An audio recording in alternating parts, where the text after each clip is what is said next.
Right, back live with you tonight here on In Focus. Now, last week we spoke to the eNdumeni caucus leader, Saleem Abdool, who accused Mayor Siyabonga Ndlovu of bringing the municipality to disrepute and sleeping through council meetings. The Democratic Alliance has filed a motion of no confidence as a result, leaving Ndlovu's future as mayor uncertain. The mayor joins us now to respond to that interview.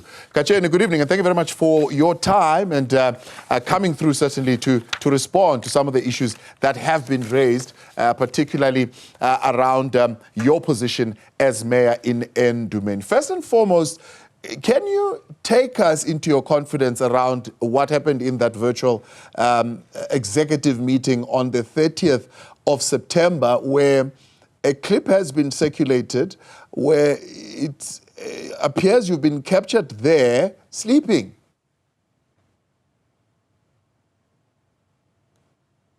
Well, I'm not too sure on that one. But to respond on the question that says I sleep regularly, the answer is no, that's not true. Yeah. Could there was a virtual, sorry? I'm saying, could there have been an instance in that virtual meeting where you could have not been feeling well and you maybe dozed off? What could have happened? Because what is captured in this clip seems to suggest that you were not present, at least for a good 3 minutes, of that executive meeting. Oh, okay. You are talking about 3 minutes. So I think that it is allowed for every councillor. It might be maybe you are going to the toilet or you are going anywhere, you can go out and you come back. Yeah. So I don't think that it can be said maybe it's an incompetent to anyone. Yeah. It happens to every municipality and every meeting, our municipality meeting, even here at eNdumeni. Yes.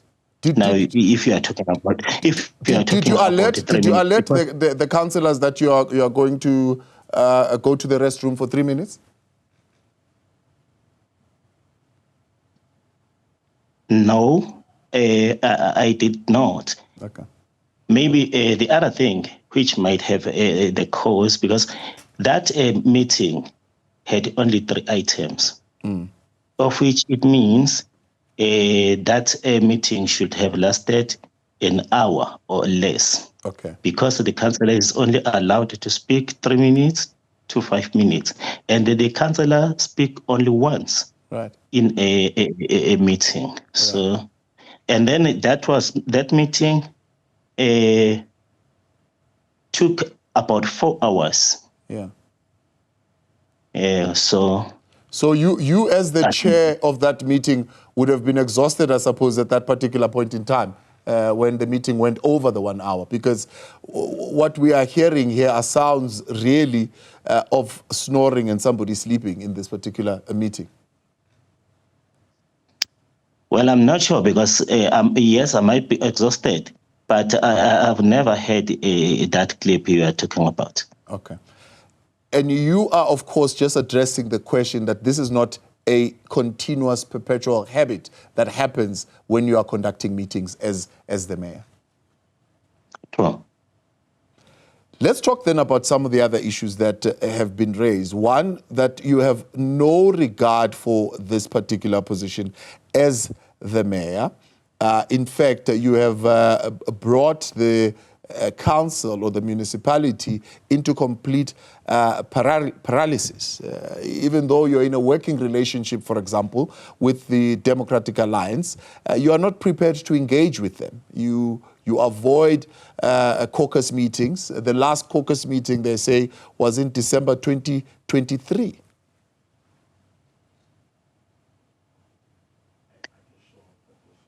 I cannot be sure with the dates, but we do not meet regularly. Yes, it's true that we do not meet regularly, but to say we do not meet, like as they say, our last meeting was in December. I don't think that is true. Yeah. I mean, they would have noted as your partners that the last caucus meeting would have been in December 2023. In fact, they are saying that they have requested meetings with you and you have avoided them. You have deliberately avoided meeting with them. No, I don't. If there is anything to prove that they may prove it. Yeah. But Mayor, yourself, you have a diary. You should have an ability to prove that you've met with them on such and such a date. That there's a diary that is kept in the mayor's office that would tabulate your meetings and your movement and how regularly they happen. So it shouldn't be something that is difficult for you to know if you last met in December 2023 or in July 2024. True. So do you have that? Unfortunately, do you have that? Unfortunately, yes. Because if I was at the office, maybe I would have taken that a diary and check it.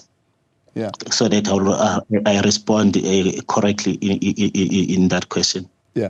But to your recollection, have you met with the caucus this year? Yes. How many times have you met with them this year? Now, the problem is, let me first outline the problem. We do have problems sometimes because you must remember, we are the IFP members and they are the DA members. Mm. So we need to come together and have some caucus, joint caucus, if there is any need to have the joint caucus. All right. And because they represent another party and I represent another party.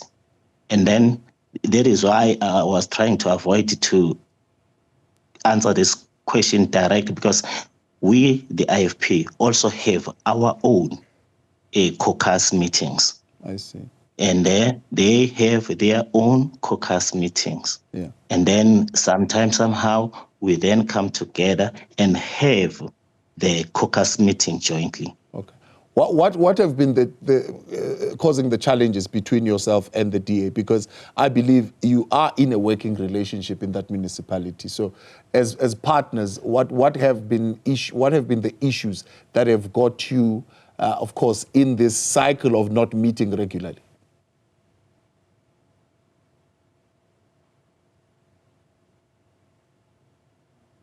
No, I don't want us to stick too much on this one. Because now our meeting with you today is not only about meeting regularly or not regularly with the DA, but is to respond in everything that they are mentioning. Yeah. And then to hear my side of the story about the municipality. Like if they are saying the mayor is incompetent, you know? Yeah. So I need to clarify, because I don't know if they say I am incompetent. But because inkinga ifike la ukuthi njenge-mayor part of umsebenzi ekumele uwenze ukuhlangana nama-parties in your council. And if you are not meeting them, for example, if you are not holding excos timelessly, when they're saying the last one you held was in February, the next one you held was in July. You are not talking to your executive as a mayor. It's something that you need to be doing to be in touch with what is happening in your council. So yes, you are coming to respond to these issues, but the heart of it, Gatsheni, is that it's within your responsibility to do this in the position of the mayor. And they are saying you are disregarding that particular role that you're supposed to be playing. No, quite correct. Mangabe sikhuluma kodwa nge-exco. I-exco ngento egazethiwe. I-exco kufanele ihlale kawu-4. Ihlala once a quarter. I-exco kufanele ihlale kawu-4. So singawa-add amanye ama-meetings e-exco. Mhlambe sihlale monthly, but i-exco, it is gazetted ukuthi i-exco ihlala kawu-4 times. It's once a quarter. Okay. So we met in the first quarter. True that we did not meet in the second quarter because the ESCO was going to be in May, of which in May we were approaching the national elections. And then we had to suspend some of our meetings and focusing on the elections. Okay. And then we come back, and then we met again with that quarter. And then now it's a fourth quarter, we are still going to meet. So ngingaresponda kanjalo kulokho ukuthi angiboni ukuthi sekungathiwa mhlambe sekonakele ngalokho. Yeah. Njengo chair wesihlalo we finance committee kuthiwa anhlangani nakulelo committee. So ama committee awu3 manje cishe eningahlangani kuwo. Nele finance anhlangani ngoJuly finance committee but it didn't sit. Correct, let me correct you. Yeah. Ngithi mina iESCO iyahlangana. It's only in the second quarter engahlangananga. Okay. So it is wrong to say iESCO ihlangana. Okay. Again, let us go back to the portfolio committee. Portfolio committee iyahlangana. Unfortunately, akukho umuntu we-DA mangikhumbula kahle ohlalayo kwi-portfolio committee yethu okuyilokhuzana technically kanye no finance kokubili. So siyahlangana. Kuyenzeka kunoma ngabe muphi umasipala mangabe kube ne-problem mhlawumbe kwanga-corridor ugcina mhlawumbe umhlangano bese kuthiwa siyawuchitha bese ungabusaqhubeka. Bese mhlawumbe ke okunye kuyenzeka kube yi-challenge ye-virtual platform njengoba ngikwi-virtual platform uthola ukuthi abanye abantu abakwazi ukuthi babe through due to i-technical problem. Njengoba nakwi-ESCO esisuka kuyona siye saba nenkinga ye-technical problem. Mina naye u-Abdool okuye kwaphoqelela sithatha ama-gadgets ethu siwase kwa-IT. Lokho kwakhoza ama-delays, but fortunately sakwazi ukuqhubeka nomhlangano. Kuyenzeka uthola ukuthi kwesinye isikhathi abanye baseyindaweni ezi-remote bese sigcina usukhulapsile umhlangano. So u-Abdool yena uthi akubonakali ngathi niyahlangana ngoba ugcine usuletha zonke iy'ndaba ekumele ngabe zikhulunywa ku-finance committee ku-council. So you're clogging up the matters there and you are trying to parachute some of the matters straight to council which should have been discussed kule committee and be taken through the processes before they get to council.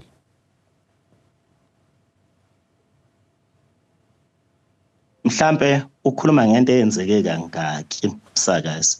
Ngoba phela mhlambe leyo nto ukhuluma ngento eyenzeka mhlambe kanye.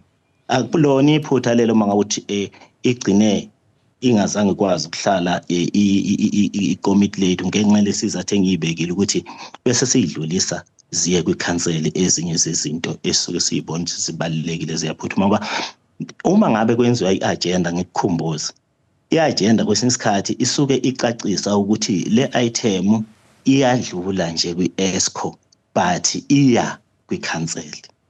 Okwethu kusokuthi sivumelane ke ngalokho kuphela ukuthi okay iyadlula iya kwikhanseli.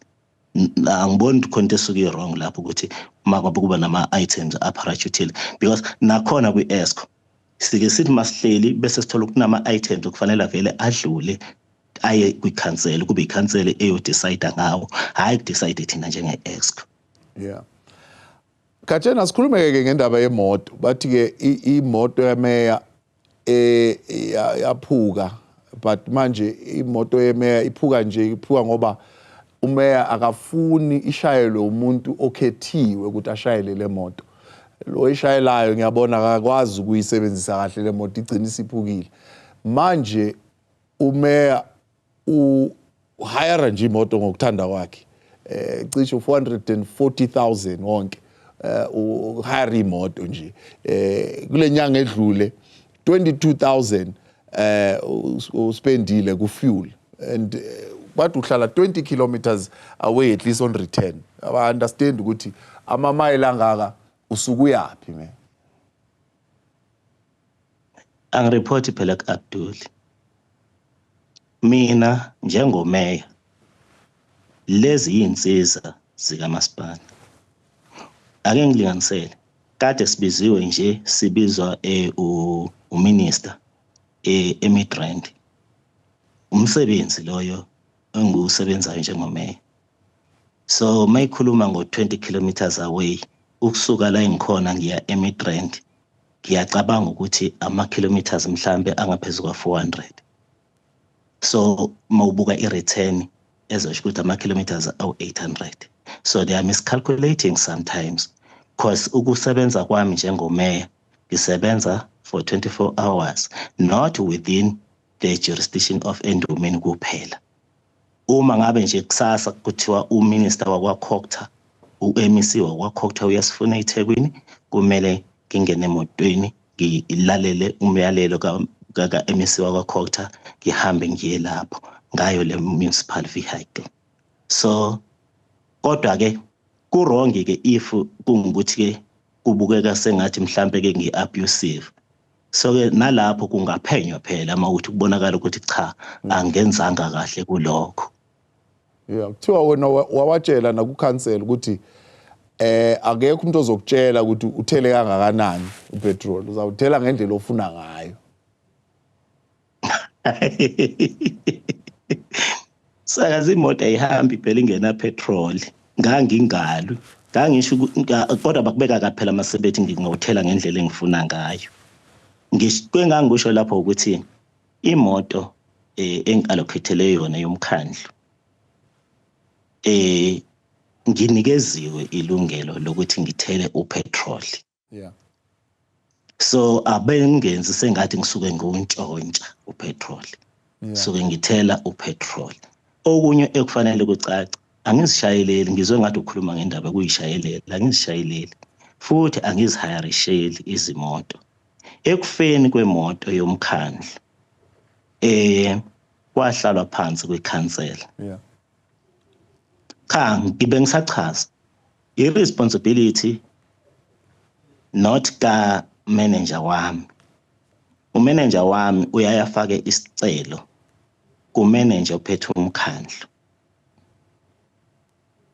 bese ke umanager ophethe umkhandlu kuba uyena ozoxhumana no director corporate bese ke ngiyahayarishelwa imoto bengithi ngiyacacisa ke futhi ukuthi i-resolution yamakhansela onke okwathiwa imoto kameya ngoba ifile umeya akahayarishelwe